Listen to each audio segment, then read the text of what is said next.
Hey everybody, this is Carolyn from Homesteading Family, and today I wanted to show you how easy it is to make your own homemade bone broth.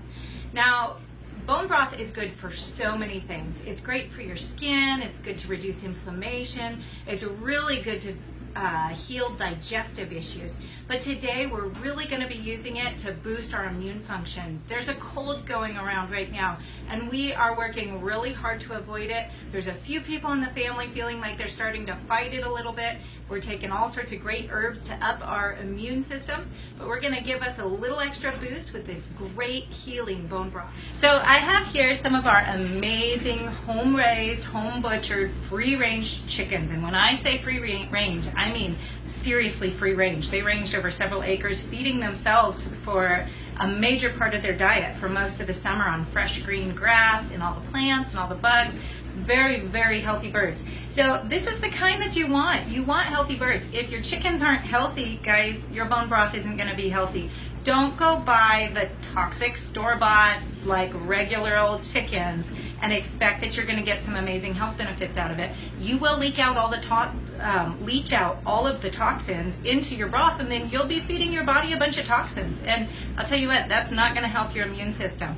So get really good quality chickens, please. Either raise them yourself, get organic, free range, as good a quality as you can afford to get. So all we're going to do, these are still a little bit frozen, but that's fine because they're going to go right in with the water.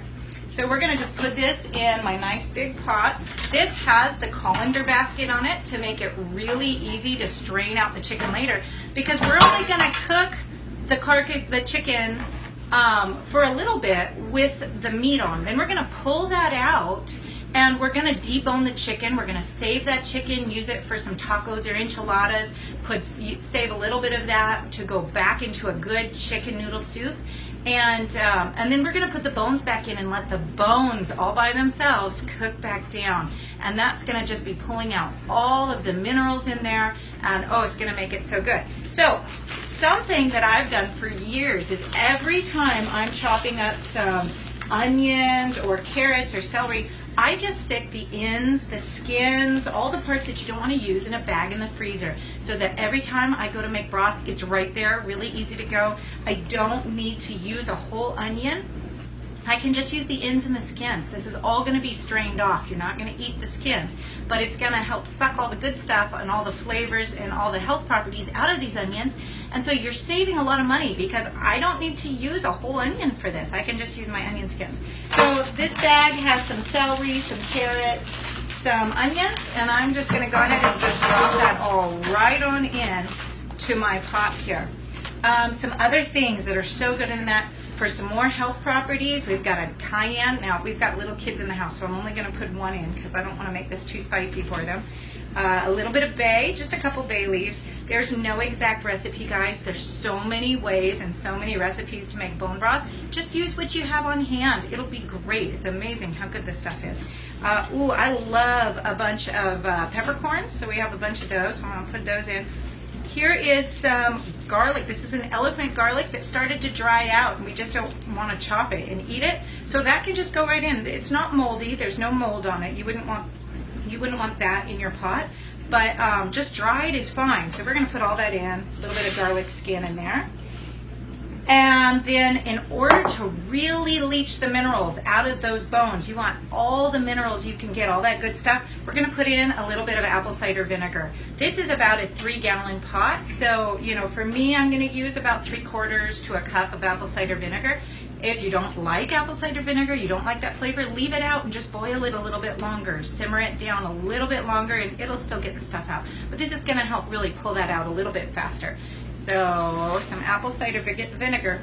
And then in order to really boost the properties of the immune boosting properties, I have my secret ingredient here that I put in all winter long when I make my bone broths, and that's some astragalus root.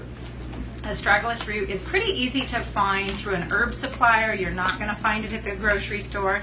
And this is really just the peelings of the root. I don't know if you can see that there.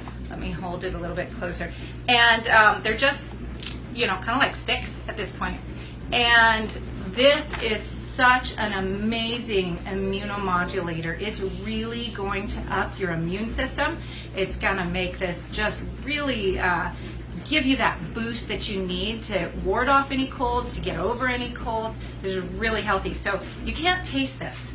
So this is a great way to sneak this stuff in. If you've got people who don't want to take herbal preparations in your house, just sneak this in. They'll never even know they're having it. So I'm just gonna put in a handful of these. This was about 5 sticks. Again, no recipe, just go for it. You're not gonna hurt anything. Okay, so all we're gonna do now is we're going to go ahead and fill this pot up with water. And I'm gonna put this right on my wood heat stove in the living room where we're heating the house anyways. It's really cold out. So I'm gonna just put it on there and let that simmer. You don't really wanna boil it hard. Just let it simmer for a nice long time, as in 8, 12, 16 hours type of long time. So I'm gonna put it there. I'm gonna let it simmer all day, and probably, since it's really cold out, we're gonna keep the fire going all night long. So I'll probably just go ahead and let it simmer all night long, keeping an eye on that water level, putting more water in if I need it, and just let that go. But after about 2 hours of cooking, I'm gonna go ahead and just pull this out, take out the chicken, let it cool a little, debone it, and put the bones right back in and let that keep cooking that whole 12 to 16 hours. This is gonna boost your health in so many ways. It's so good for you. It's so cheap. The only thing in here is a little bit of astragalus root and some chicken, which we were gonna cook and have anyways. So you're gonna get, I'm gonna get meals, many meals out of this amount of broth. And it just makes your dollar stretch further, and it makes your health much, much better, especially during the cold season. Take care.